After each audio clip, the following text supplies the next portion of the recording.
Muito boa noite, boas-vindas a mais um programa Torta de Climão, aqui em todos os canais do Partido Verde, ao vivo e gravado para você que está ouvindo, seja no YouTube, seja no Spotify, seja em algum outro lugar.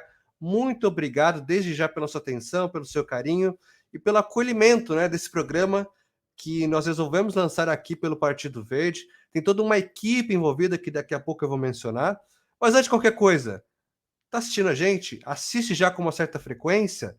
Lembre-se de, se você ainda não fez, se inscrever, seja no nosso canal do YouTube, seja seguir ali no Spotify, seja também curtir nossas publicações a respeito disso, porque é assim que a gente consegue que este programa chegue em mais pessoas, que a discussão que a gente tenta pautar aqui, que esses outros pontos de vista de pessoas que participam do podcast semanalmente possam alcançar também mais pessoas. Você nos ajuda e por outros motivos a gente acaba ajudando outras pessoas a terem acesso a esse debate também.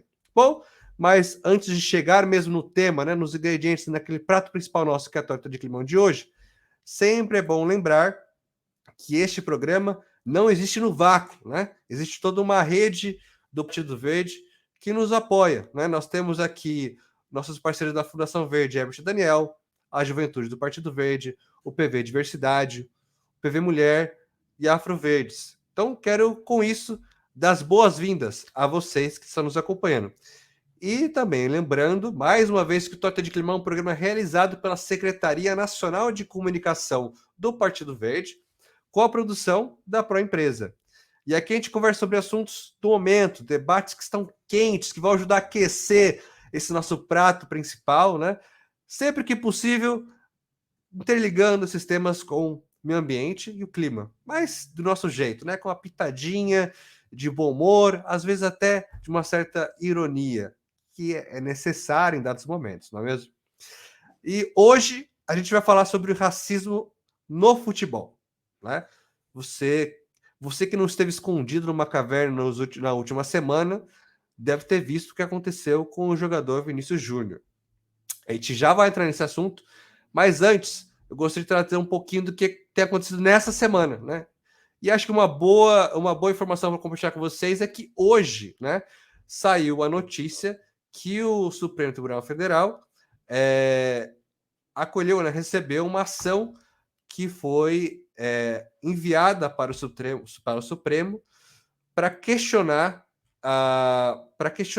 e barrar a MP que afrouxa as regras de proteção da Mata Atlântica, O que a gente questiona enquanto partido, A gente alega que a redação da MP, que foi editada pelo governo do então presidente Jair Bolsonaro e foi alterada pela Câmara, viola a Constituição e, além disso, flexibiliza o desmatamento da vegetação primária e secundária em estágio avançado e regeneração, acaba com a necessidade para ser técnico do órgão ambiental estadual para desmatamento de vegetação no estágio médio de regeneração de área urbana. Além disso, acaba com a exigência de medidas compensatórias para supressão de vegetação fora das áreas de preservação permanente, em caso de construção de empreendimentos, com linha de transmissão e sistemas de abastecimento público de água.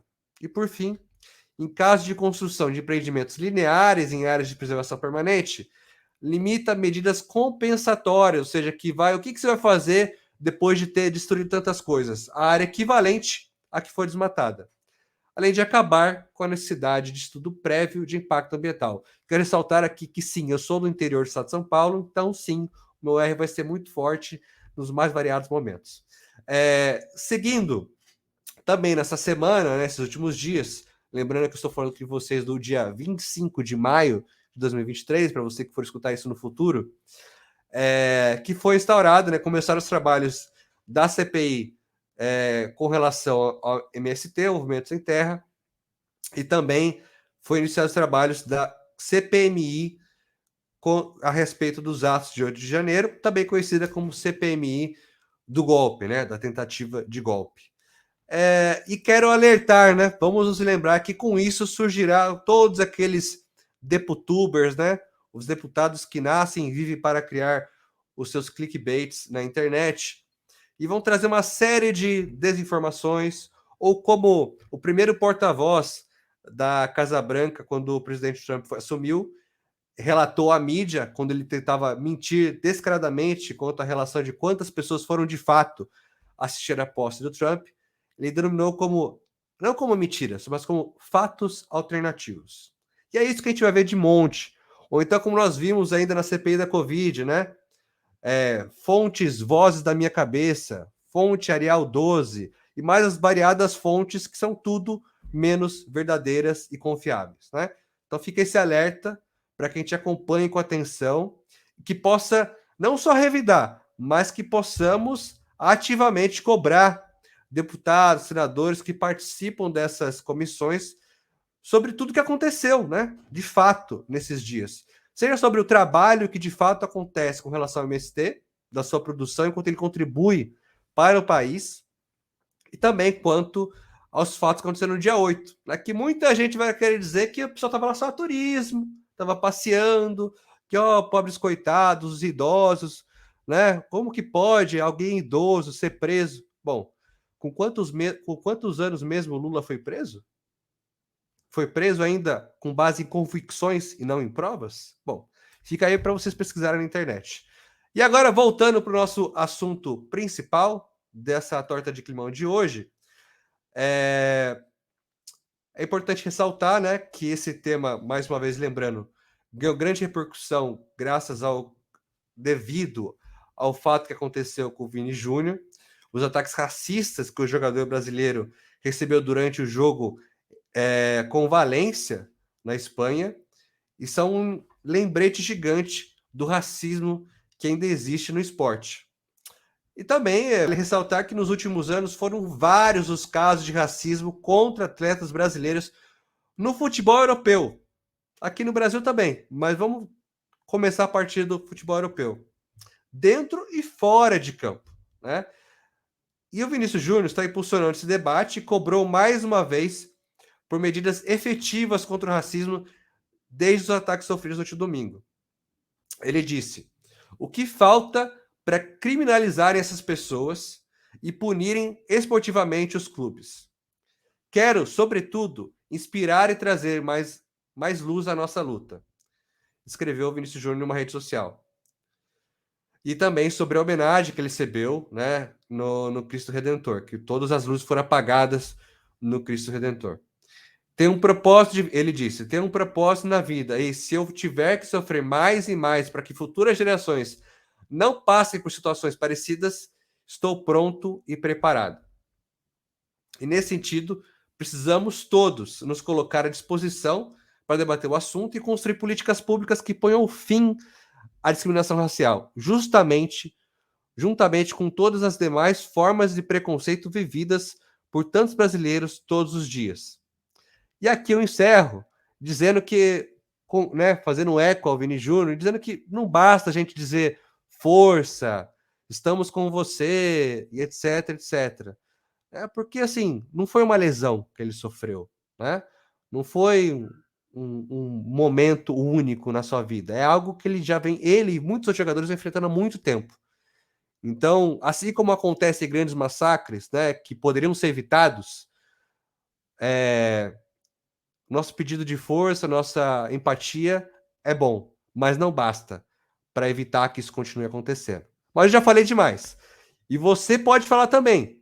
Você pode participar com a gente pelo Instagram, pelo YouTube, pelo Facebook, com sua pergunta, com seu comentário. Todos eles são muito bem-vindos e nós temos a equipe, tanto da Pro Empresa quanto do Partido Verde, para te ouvir e para compartilhar com a gente aqui ao vivo. E agora, para falar desse tema especial especialmente do racismo no futebol, eu vou apresentar primeiramente o Bruno Malias, que ele é ex-atleta da seleção brasileira, recordista brasileiro em gols nas Copas do Mundo de Areia da FIFA e tetracampeão da Copa do Mundo de Beach Soccer FIFA. Foi treinador da seleção, me desculpe se eu falar errado, hein, Bruno, você me corrige, de Seychelles, coordenador técnico da Federação Húngara de Futebol, auxiliar técnico nos Emirados Árabes e no Brasil foi o treinador da equipe do Rio Branco Beach Soccer feminino. Ele desenvolve diversos projetos esportivos e atualmente é subsecretário de Esportes Espírito Santo. E, juntamente, nós temos também o Jorge Guaraci. Ele é atuante da Fundação Movimento Negro Unificado e preside o Diretório Municipal do PV em Ilhabela. Além disso, é integrante da equipe de natação Master de Ilhabela, com participação em campeonatos estaduais e nacionais. Então, bora lá começar esse papo. Quero primeiro dar as boas-vindas ao quem eu apresentei por último, Jorge Guaraci. Por favor, dê sua boa noite e conta um pouquinho mais sobre você. Para além da apresentação formal, o que mais você pode contar sobre você para que a gente possa te conhecer um pouco melhor? Salve, salve a todos, boa noite, muito feliz de estar aqui acompanhando um privilégio desses, né? Pessoas tão ilustres assim. Eu sou uma pessoa que tem uma trajetória política, né? Eu comecei minha trajetória política assim no movimento sindical, dali atraiu para a CUT, depois da CUT, consequentemente, o PT, e aí uma trajetória que depois, no final ali, acho que do segundo governo Lula, pelo governo Dilma, eu resolvi para o PV mudar um pouco o foco da luta, assim, considerando que o capitalismo, né, ele se baseia tanto na exploração da mão de obra, como também na exploração dos recursos naturais. Às vezes explora recurso natural que é bem comum da humanidade de uma maneira inadequada, de uma maneira predatória. Então, é complicado. Então, eu entendi que o PV fosse um instrumento de luta nesse sentido, né? Agora, a questão racial, isso aí é uma herança que vem do meu pai, né? O meu pai foi um dos 3 fundadores da Frente Negra Nacional. Isso acho que ela traz, dentro do Getúlio, dentro já de uma visão de tentar organizar a comunidade negra para ter representação política, né? E aí eu vou à pergunta, racismo no futebol, mas assim, onde não tem racismo? Em todo lugar, ele está presente, porque eu acredito que é um sentimento, né? Então, assim, uma pessoa tem um preconceito, ela tem um sentimento antagônico a alguém que não é da raça dela, e eu acho que a raça negra, em especial, ela marca mais por causa da cor da pele, a gente se distingue, não tem como. Sartre dizia o seguinte: você pode pôr um judeu no meio da multidão e ninguém vai saber que ele é judeu, mas se você colocar um negro no meio de uma multidão, não tem jeito, vai ser notado. Então, assim, eu acho que o futebol, né, embora ele seja os esportes terrestres, o atletismo, o futebol, o povo da raça negra se dá bem. Eu sou da natação, você percebe que não tem, você não vê representação africana na natação, né? Falar no Brasil não tem chance porque é um esporte de elite social lá, mas assim você não vê expressão aí. Agora vai para a pista de atletismo, vai para o esporte terrestre, né? Então acho assim, tem essa coisa de ser mais adaptado, talvez. Então talvez o futebol negro se destaque um pouco mais, o que acaba gerando talvez aí vários tipos de sentimento, entre eles uma expressão máxima assim, que é o racismo, né? O racismo é o extremo, assim, do não gostar, do não suportar, não tolerar. Agora, eu acho assim, na minha experiência particular, e eu acho que o Vini até está valendo alguma coisa, você não é responsável pela cor da sua pele. Então, assim, eu não tenho que me importar com quem é racista. Desde que ele não me agrida, desde que ele não cometa um ato de agressão, um ato de racismo contra a minha pessoa, ele pode ser racista o quanto ele quiser, só que ele contém o racismo dele lá. Se eu estiver num ambiente no qual um racista, eu não vou sair, ele que saia, porque quem está incomodado é ele. Então, é uma maneira da gente lidar que eu aprendi, assim, herança, enfim, que é a forma, porque não tem como a gente falar assim, o ser humano ele tem uma natureza um pouco grupal, social, xenofóbica, os diferentes já são rejeitados, tem uma natureza humana. Assim. Então, assim, talvez isso esteja na raiz da natureza humana, né? E aí exacerba, né? Tem gente que administra, tem gente que, né, tudo bem, sabe lidar, mas aqui, aí tem manifestações tipo essa que eu acho que elas já extrapolam, né? É no sentido de agredir mesmo, é no sentido de provocar ali uma agressão psicológica, enfim. É dessa forma que eu vejo assim para iniciar a conversa. Legal, muito obrigado. E agora eu queria que você desse também o seu boa noite, né? Desse a sua opinião inicial, né? Contasse um pouco mais sobre você, Bruno, e pudesse então iniciar, que a gente pudesse começar a nossa conversa mesmo. Luciano, boa noite. Jorge, boa noite. Boa noite para vocês que estão em casa, os verdes e aqueles que também não são, né? Pela pluralidade que aqui está posta. Eu acredito que fico procurando, Jorge, te ouvindo é muito bacana e faz a gente fazer algumas reflexões, né? E fico procurando um lugar de fala nessa discussão, nessa conversa. E encontro, né? Dizendo que não adianta ser apenas contra o racismo, né? A gente precisa ser efetivamente antirracista, né? Vejo você, Jorge, falando das maneiras que você encontra para superar isso no seu dia a dia, e isso acaba machucando também a gente, compreende? Porque a gente percebe que há essa estrutura efetivamente racista na sociedade, infelizmente. Enfim, assim, há uma dívida imensa dessa sociedade, os números dizem, mas as pessoas sofrem, né? Uhum. E acaba que o racismo que fica evidente nesse absurdo que aconteceu com o Vinícius Júnior, mas esse absurdo acontece todos os dias nas grandes cidades, né? Na fila do ônibus, na fila do postinho comunitário. Eu tenho oportunidade de também ser o presidente da associação comunitária do bairro de Jardim Camburi, é o maior bairro da cidade de Vitória, e aqui nós temos diversos recortes, né? Sociais, raciais, étnicos, enfim. E a gente percebe, fazendo essa política de base, que a gente precisa cada vez mais de ações afirmativas, né? E assim, não esperar também, por vezes, do horizonte público, né? Do agente público. Ações afirmativas nessa perspectiva do particular mesmo, assim, a gente no nosso dia a dia ter um olhar atento, uma escuta sensível e perceber que a gente precisa superar isso efetivamente de uma vez por todas, enfim. Gostaria de iniciar com essa contribuição. Legal, muito obrigado, Bruno e Jorge. Bruno, trazendo um pouco mais para você, daqui a pouco a gente volta contigo, Jorge. Mas, assim, a qualquer momento vocês se sentirem à vontade para trazer alguma complementação, o que o outro está falando, né? Só dá opa, quero entrar aqui que a gente traz. É ao vivo, né? Então, é isso aí. Vamos explorar mais o Bruno aí. Vamos falar mais, Bruno. Estou escondendo o ouro. Não, o que eu queria perguntar para você, Bruno, então você falou um pouco desse lugar de fala, né? Então, o que eu queria ouvir então da sua experiência. Bom, você foi atleta, técnico, né? Então você teve várias perspectivas dentro do esporte. Você teve ali na seleção, né? Foi da base para a seleção e depois para ser técnico em outros lugares, em outros países, outros estados.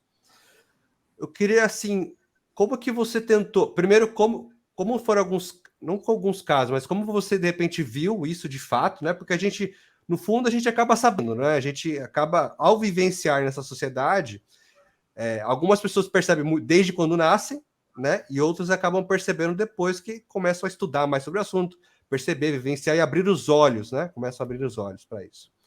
Mas você, quanto atleta e depois quanto técnico, o que você sente que ainda precisa mudar? Algo que você viu que precisa mudar e algo que você sente que já mudou nessa sua experiência? Acredito que o Jorge saiba também, é nadador, é do esporte e, e também compreenda que o esporte não é nada mais do que um reflexo da nossa sociedade, né? O esporte, na perspectiva do rendimento, como eu tive a oportunidade de atuar por algum tempo na seleção brasileira, foram 10 anos, né? Tive a oportunidade de ser treinador também. Ele foi um ambiente muito rico de vivências e experiências, né? E a gente percebe a todo momento. Eu tive a oportunidade de jogar muito tempo na Europa, você disse aí, na Hungria, no leste europeu, e é uma questão também de xenofobia, compreende? Não é fácil para nós que somos brasileiros adentrarmos no mercado europeu e sermos tratados como iguais também nesse processo. Há uma falta de respeito. Eu percebo, por exemplo, eu tive a oportunidade de estar na Itália, trazendo para um caso prático. Não é legal ser chamado de chocolatinho, né? De chocolatino, e essas coisas aconteciam recorrentemente, e as pessoas, ao invés de coibirem as pessoas, sorriam, né? Enfim, existem algumas passagens que são dolorosas, né? Não só comigo, mas como com os meus companheiros também. O que eu percebo é que as coisas estão ficando mais evidentes. As pessoas hoje se preocupam, têm estado atentas. Casos como esse trazem à tona algo que é tão sofrível na nossa sociedade. Uhum. E eu acredito que a própria Espanha é um espaço onde esses casos são recorrentes, né? E ouvindo sua fala, Luciano, a gente percebe efetivamente que precisam de ações afirmativas por parte do governo espanhol para que isso seja superado de uma vez por todas. Então, assim, eu vivi isso por algum tempo, enquanto trabalhei no esporte, mas percebo que hoje em dia a gente tem esse olhar atento, a gente percebe.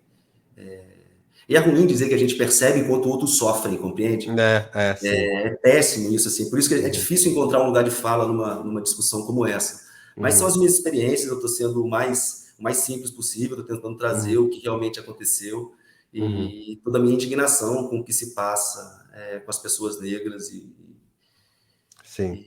Não é fácil, não foi fácil, não é fácil, mas eu acredito que a gente tem progredido, a gente tem vencido, a gente tem evoluído no sentido de que a gente precisa entender que nós somos todos irmãos.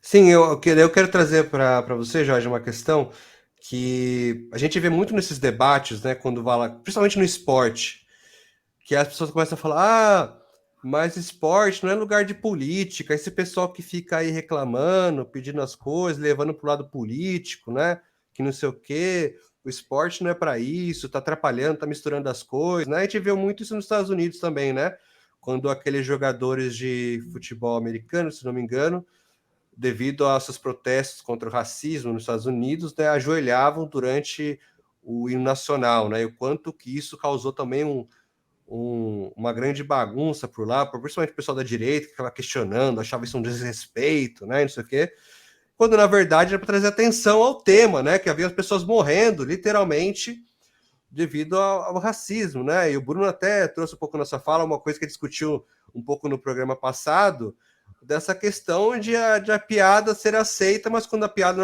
na verdade, perpetua o racismo, né? Naturaliza o racismo, né? Eu queria ouvir de você, Jorge, você que é o presidente do diretório, né, do PV, né? Como é que a gente luta contra essa despolitização do tema, né? Principalmente no esporte, dizer que quem traz isso para uma questão de política, de enfrentamento, tá errado, tá fazendo mimimi, etc. Tanto de coisa que a gente ouve para, na verdade, fugir do debate. E se existe algo que você, enquanto dirigente, ou então na sua vivência, né, já fez ou tenta fazer constantemente para que a gente possa superar essas e outras questões, né? Porque quando a gente fala de racismo, a gente já trouxe algum programa antes, a gente fala que tem uma questão que quem são as pessoas que mais sofrem com os impactos na hora de desastres ambientais, quem são as pessoas que têm menos acesso às estruturas da cidade, e assim por diante, né? Vários elencos que vários os eventos que a gente pode listar aqui.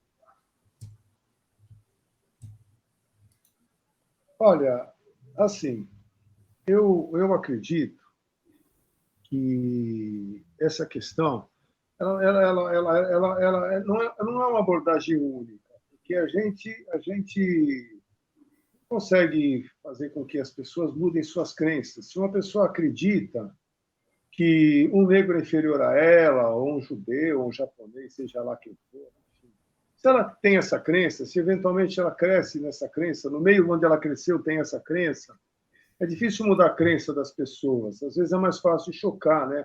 Eventualmente uma pessoa que tem uma crença no qual ela vem de uma origem assim europeia e ela tem a crença que uma pessoa da pele negra é inferior a ela, e de repente ela se depara com uma pessoa que demonstra um certo grau de superioridade, seja no esporte, seja no intelecto, seja onde for. Então, às vezes, a reação dessa pessoa ela pode ser uma reação negativa, né? Então, como é que a gente interfere para mudar? Vamos pegar aqui, por exemplo, vamos começar aqui em casa, né? A gente criou o Afroverdes. Na verdade, eu não milito no Movimento Unificado, a gente criou, eu participei da criação do Movimento Unificado lá atrás, reuniões que a gente tinha ali no Bexiga, na Bela Vista, aqui em São Paulo, enfim. Mas aí eu ingressei numa outra, fui para o sindicalismo, me afastei do movimento negro, do movimento universitário. Mas dentro do PV, a gente percebe, o PV é assim, a questão de criar-se o Afroverde dentro do PV é um passo no sentido da gente estar construindo espaços e que as pessoas se acostumem, elas talvez possam observar e ver que a crença delas possivelmente rever as crenças. Algumas pessoas mais inteligentes revêem as crenças. Porque, assim, se você vai estudar isso, né, são crenças limitantes. Às vezes a pessoa traz crenças lá de trás, crenças dos pais, e aí ela tem crenças limitantes. Então, às vezes, existe a possibilidade também das pessoas evoluírem nas suas crenças, abrirem mãos de crenças que já são superadas, são crenças do passado, que já não se aplicam mais até aqui. Mas acho que a grande parte das pessoas não tem essa capacidade. Então, é um trabalho de realmente fazer com que as pessoas mudem suas crenças, né? Aquelas preconcepções, aquela visão assim limitada que vem talvez dos seus avós, porque se você for pensar aqui no Brasil, há 150, 3, 4 gerações atrás, 4 gerações para ser generoso, os meus antepassados eram escravizados. Então, assim, não faz muito tempo. Então, não está uma memória tão distante, uma memória histórica. Assim. A gente vem de uma sociedade que exerceu o poder e submete, né, uma outra categoria, o povo da origem africana, né, os povos de origem africana. Submete. E aí tem pessoas que gostam dessa coisa do exercício do poder, de submeter, de exercer poder sobre a outra, a dominação. Tudo isso tem pessoas assim na sociedade. Mas o que não se pode é generalizar, né? Então, assim, porque há uma diversidade de pensamento na sociedade. Desde aqueles que são tranquilos, aceitam, têm igualdade, e que a questão que eu acho que é mais equidade do que igualdade. Porque, assim, talvez confunda a cabeça. Você imagina uma pessoa assim que tem uma origem europeia, de pele clara, olhos claros e tal, e aí ele vê uma pessoa de origem afro, né, dizendo que quer igualdade. Então, se você for ver bem, não é tanto igualdade. O que se precisa é equidade, tratamento com equidade. Não quero ter cabelo loiro, pele clara, enfim, não estou bem do jeito que eu estou agora. O que eu quero é ter equidade, né, naquilo que tanto um quanto o outro são tratados com um grau de equidade, considerando as diferenças de cada um. É isso que eu acho que é necessário para a gente avançar, essa consciência, né? E realmente, a gente também cabe ao povo da afrodescendente, né, da matriz africana, também ir atrás de construir seus espaços. Eu me vejo em certos ambientes que só tem eu de negro, assim, no meio de 700 pessoas. Você pega um evento, vamos dizer assim, eu tenho minha formação profissional na área da engenharia. Às vezes você tem eventos na engenharia que você tem aí do conselho, você tem lá 700 profissionais, 1000 profissionais. Contra eu, mais 2 ou 3 negros lá no meio. Assim, se você fica vendo assim, se você fica essa coisa do institucional, realmente não tem muito. É um processo evolutivo, humano, eu acho, que vai dentro de um processo histórico. Mas eu acho assim que os meios de comunicação estão trazendo mais à tona. E aí é uma tendência de abafar isso, porque tem o mito do Brasil ser uma democracia racial. Uhum. E aí jogo na fogueira aí essa questão da democracia racial, né? Que eu acho que é onde tenta mostrar que abafar não tem, é uma questão política, é mimimi, papapá, para abafar. Porque agora o mito está se rompendo, né? O vice-presidente da República veio com essa história da democracia racial e tomou cacete para todo lado. Porque não é uma democracia racial, é uma democracia que escravizou um povo, colocou na rua depois, sem direito algum, e ainda tem alguns que ainda trazem aquela mentalidade, que são conservadores, conservam uma mentalidade que vem do passado, uma herança paterna, de avós. Então, muitas pessoas trazem o mesmo pensamento, eles não evoluem. Então, assim, é uma realidade que tem que ser colocada na mesa. Não adianta a gente mascarar, ficar com vergonha. Aconteceu, tudo bem. Agora vamos ver como é que a gente vai tratar daqui para frente, que também não adianta, né, lamentar o passado. Aconteceu. Agora vamos ver para frente como é que a gente vai ficar, né? As crianças, o futuro, como é que vai ser, né? Isso que nós temos que construir, o futuro. Exato. Lembrar que o Estatuto da Igualdade Racial é bem recente, né? No Brasil, por exemplo. Tem uma série, então, assim, só alguns avanços, mas se a gente olhar para o nosso cenário no Congresso Nacional, ou até nos mesmos próprios ministérios do governo Lula, né?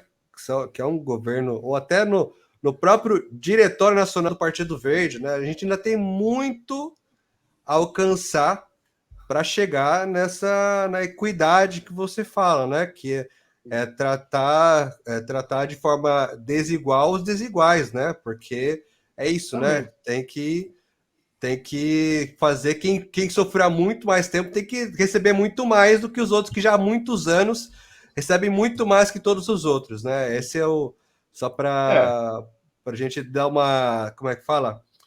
destrinchada ainda mais, né, no termo, né?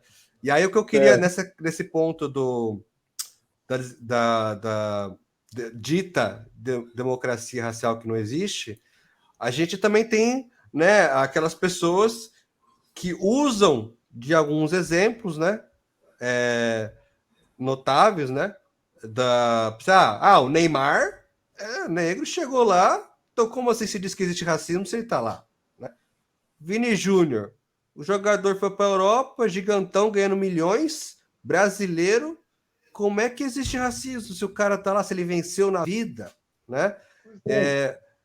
Eu fico com um pouco. Acho que esses são algumas das narrativas que são usadas para dizer, para se criar ilusão, né? Ou como eu disse no começo, os fatos alternativos de que não existe racismo no Brasil. Mas tem os fatos isolados, né? Assim, a gente legitima. Eu sei assim que eu sou um exemplo. Falar, o cara estudou, mas eu venho de uma condição especial de pais, de família. Assim, a coisa de ter possibilidade de estudar até os 18 anos, ter uma noção de ter que dar necessidade de estudar, uma consciência já política passada para meu pai, quando ele era criança, eu já levava nas reuniões lá do movimento negro da época, que era a Casa da Cultura, era um outro tipo. Mas, enfim, aí pega um caso isolado e universaliza, né? Tem, lógico que tem um monte de negro aí, já teve até no STF, enfim. Aí fala, bom, tá vendo? Como tem se o Zequinha, se o Zé foi lá, ministro do STF, o negro. Tá, é uma legitimação, põe um lá para legitimar o processo, para dizer, olha, tá vendo? Tem, mas tem um aqui, outro ali. Se você pegar a proporção, não bate. Exato. Bruno, você disse, né, que você também faz um trabalho de base, né, participa de alguns projetos, né, lidera alguns projetos. Eu queria entender contigo, né, indo nessa linha de aliado, então na luta antirracista, como é que é feita essa construção a partir desse trabalho que você faz? Você já teve toda uma experiência na sua carreira, faz parte de também pensar em qual legado que você dá de volta aquilo que você recebeu de incentivo durante toda a sua vida? Bacana, muito legal. Eu tenho oportunidade de desenvolver projetos esportivos com caráter social, né? Há 15 anos eu tenho essa oportunidade e partindo do princípio que eu falei lá atrás, das ações afirmativas, a gente, por exemplo, né? Pessoas negras nos lugares de poder. A equipe de trabalho do projeto, os professores, aquelas que têm autoridade, assistente social, são pessoas negras, né? Que têm a oportunidade de estar inseridas naquele momento como autoridades, né? Eu acho que é uma premissa dessa entidade ter pessoas com essas características em posições de autoridade, né? Isso é muito importante. Para além, a gente tem diálogos formativos, encontros sociofamiliares, onde a gente pode tratar de alguns temas. O racismo é um desses temas. A gente trata de gênero, a gente trata de sexualidade, de pluralidade. É assim que a gente entende que a gente pode educar por meio do esporte, né? Eu vim de um processo esportivizante, do esporte de alto rendimento, mas a base tende a vir diferente, né? Apesar de todos esses recortes que a gente encontra no Brasil e essa estrutura, né? Que a gente tem em nossas famílias, né? É importante falar também, né? Que há uma preocupação com a criança, uma preocupação com a educação completa daquela criança, né? Com esses temas que eu chamo de temas transversais ao esporte. E também há uma proximidade da família, né? Porque eu ouvi na palavra, nas falas do Jorge, que existe essa herança, existe mesmo, assim, e a gente é responsável no dia a dia, propondo essas ações metodológicas, pedagógicas, para enfrentar e superar esses desafios, assim. Então, isso é praticado, né? Isso sai apenas da fala, sai apenas do papel, né? No papel tudo é aceito, né? Isso vai para a prática, vai para o dia a dia, isso a gente coloca no dia a dia dos nossos projetos. Eu tenho oportunidade também, um outro recorte, de estudar. Eu faço um mestrado na Universidade Federal do Espírito Santo, eu estudo projetos esportivos com caráter social, os efeitos desses projetos. E eu me deparei, Jorge, com muitos alunos, né, diversos, dentro da sala de aula do ensino superior numa universidade federal. Acredito que fruto de uma ação afirmativa, né, uma política pública que fortalece, que permite o acesso ao ensino superior. E achei muito bacana, muito legal, muito vivo, né? A gente percebe e a gente espera que existam, que essas pessoas possam coexistir, né? Possam ter esse local, esse espaço de autoridade na nossa sociedade, né? Enfim. É muito bom, né? É uma percepção, enfim, e é isso. Feliz por perceber e acredito que a gente vai transformar essa realidade, né? Que a gente já vem transformando essa realidade. E essa é uma política de médio e longo prazo, né? Agora, indo mais para a questão latente, né? A gente viu que depois de muita repercussão, né? A La Liga reviu sua posição, né? O presidente inicialmente tinha feito um post praticamente colocando o Vini Júnior como culpado na questão, como vilão da questão, né? Ao invés de vítima. E aí acabou que o Valência recebeu algumas sanções, né?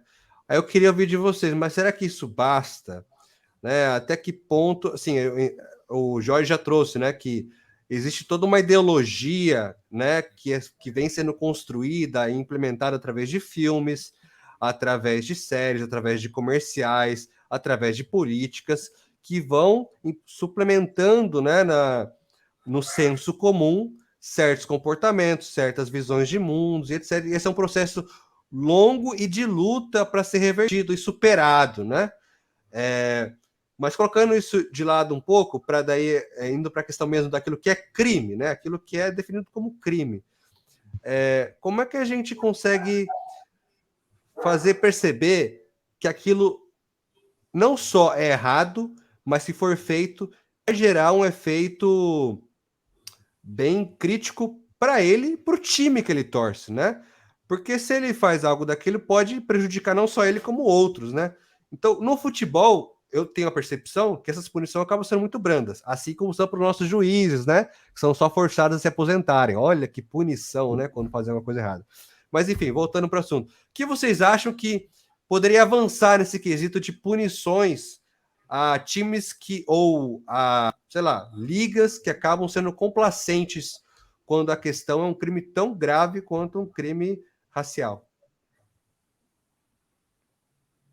Jorge? Olha, é aquilo que eu acho, assim, a punição é necessária, porque você constrange, né? Tem o constrangimento, que chega um pouco antes, a pessoa às vezes tem o sentimento, tem a vontade de manifestar, mas se sente constrangida, né? Agora, aquele que exacerba e rompe esse constrangimento e vai para cima ali na manifestação, na agressão, eu acredito que tem que punir, porque senão você não coíbe. Assim como o Código Penal brasileiro coíbe uma série de atitudes, criminaliza tais e quais atitudes, eu acho que a manifestação da prática do racismo, agredir a outro, ele é criminalizado, acho que já está criminalizado, e deve ser punido como crime, como qualquer outro crime, no rol de crimes que constam no Código Penal. Para mim, não tem o que agora tem que avançar, digamos assim, talvez o legislador tenha que começar a olhar essa questão e começar, e não só no Brasil, no mundo, né?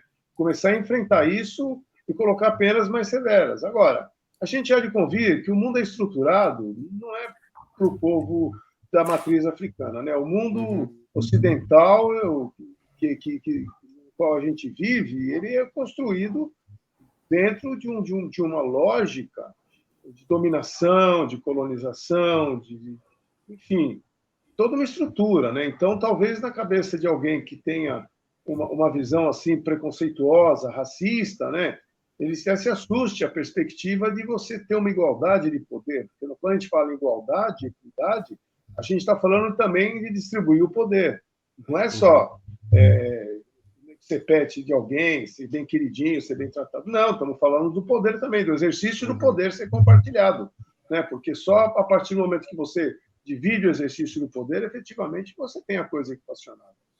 Não adianta você ter ali sob proteção, como se fosse de estimação, como se fosse alguma espécie que está sobre, né?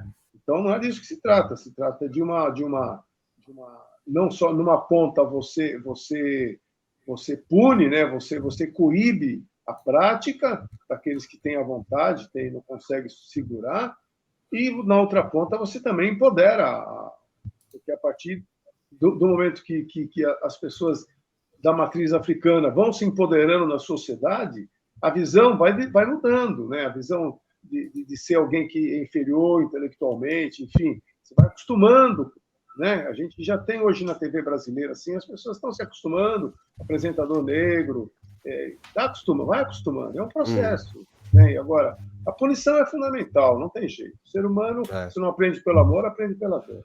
Eu acho que, infelizmente, o que acontece também é que os próprios estatutos das ligas, né, são um pouco brandos nessa questão, nem prevêem punições.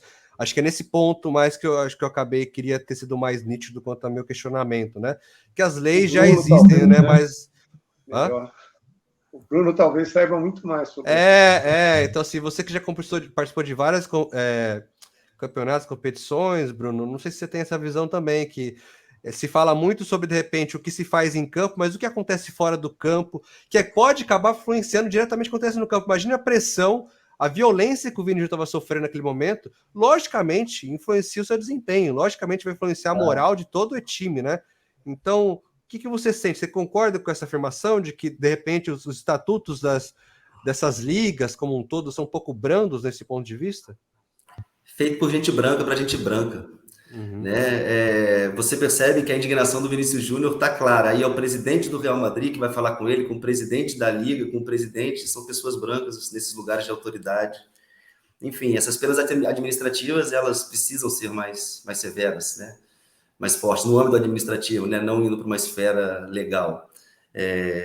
Fundamental. O Brasil já tem avançado, né? A gente percebe que algumas punições para algumas torcidas, por exemplo, a gente tem torcidas femininas nos estádios, apenas mulheres podem ir para os estádios, né? A gente percebe algumas penas administrativas no Brasil hoje partindo por cantos homofóbicos, por exemplo. E claro, assim, é uma oportunidade imensa da gente dar um grande exemplo para a nossa sociedade, né? E a gente parte de uma perspectiva particular, né? Da Liga, né? Que é uma entidade privada.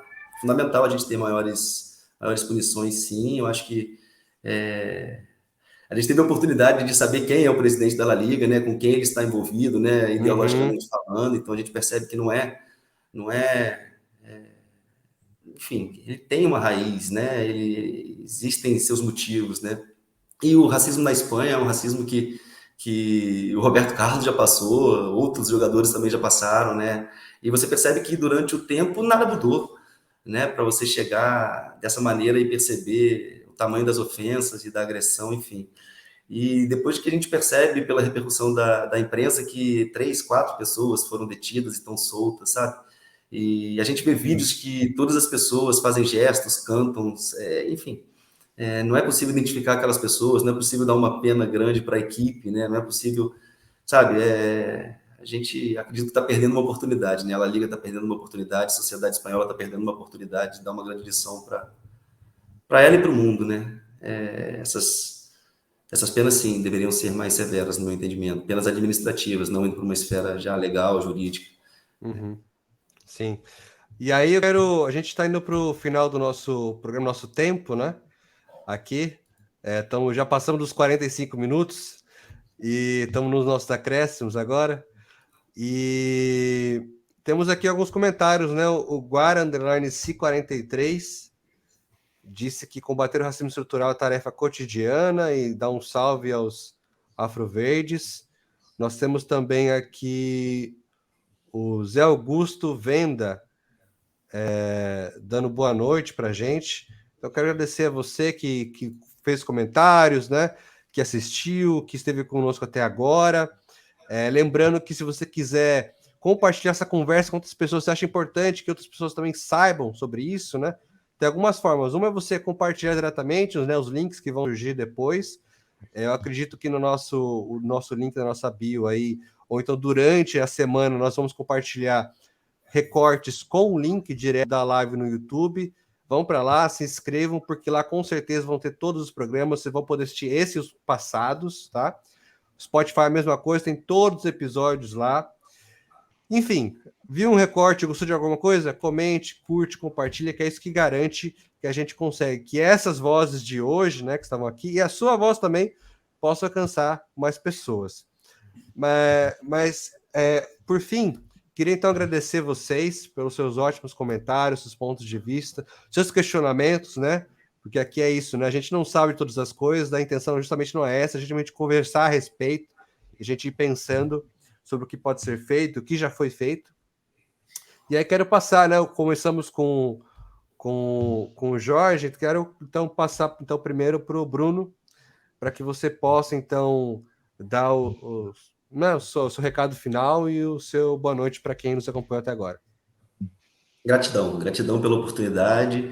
Jorge, muito bom poder te ouvir, né? Muito sereno, muito calmo, muito tranquilo. Me deu uma aula hoje. Eu acho que a gente precisa realmente estar atento para esses momentos, a gente precisa perceber que a gente precisa mudar, né, pessoalmente e assim sucessivamente. Mudando a gente acaba mudando o outro e incentivando novos comportamentos, novas atitudes, que eu acredito que é o que a gente precisa para avançar, para superar essas questões que estão enraizadas na nossa sociedade.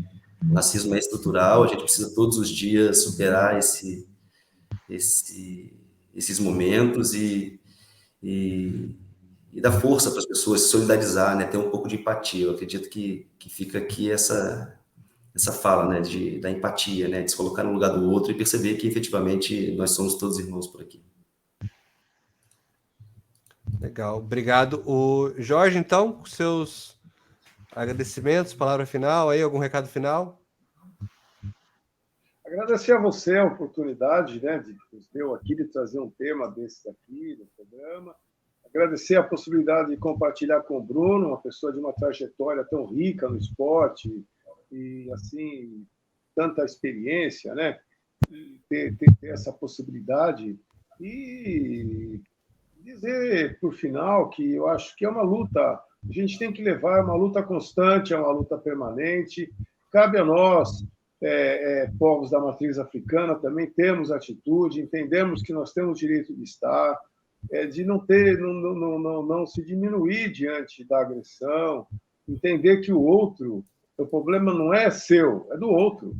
O fato da gente trazer essa cor da pele não é problema nosso, é do outro, que não gosta, que não admite, que não tolera. Então, a gente não tem como mudar, não dá para fazer nada por quem não gosta, né? Por quem é racista. Então, é uma questão de tolerância, de também ter altivez, ter atitude, não se submeter, e saber que é uma luta longa, mas, assim, eu tenho o privilégio de ter nascido em 1952. Então, assim, eu vejo que houve uma transformação muito grande. Eu tenho esse privilégio, né? Assim, nesses 70 anos que eu vivi, eu vejo que há uma evolução. Eu tenho... Talvez os mais jovens pensem que não haja evolução, mas há uma evolução. A coisa está evoluindo e está indo bem rápido. E agora ganhou mais velocidade ainda. Então, eu fico feliz e agradeço esses espaços que nos permitem a gente poder trazer temas tão, assim, que são, vamos dizer assim, espinhosos, né? Mas eles são necessários. Agradeço muito. Boa noite a todos. Muito obrigado, Jorge. Esses temas picantes, ácidos, que fazem parte da nossa torta de climão, né? É o que torna possível, é o que está na nossa raiz ali, é o nosso ingrediente-chave dessas conversas. Então, por isso que a gente não tem receio nenhum de falar justamente também sobre o próprio Partido Verde, que precisa evoluir bastante nessa questão, né? E aí quero finalizar dizendo assim, da nossa indignação que como que em pleno 2023, no Congresso Nacional, um senador chamado Magno Malta consegue... Do Espírito Santo, né? Do Espírito Santo. Desculpa aí, Bruno.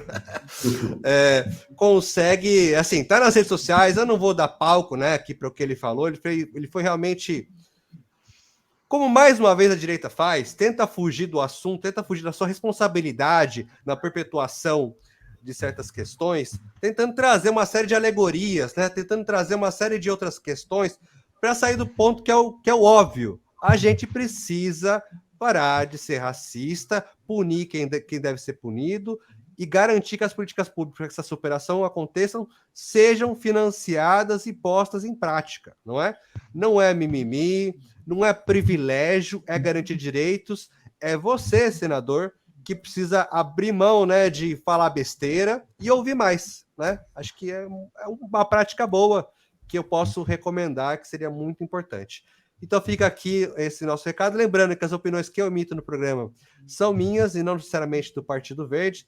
Agradecer mais uma vez à Secretaria Nacional de Comunicação do Partido Verde, à Proempresa e a você, que deu a oportunidade de nos ouvir e compartilhar um pouco do seu tempo. Muito obrigado e até a próxima quinta-feira, às 19 horas, ao vivo.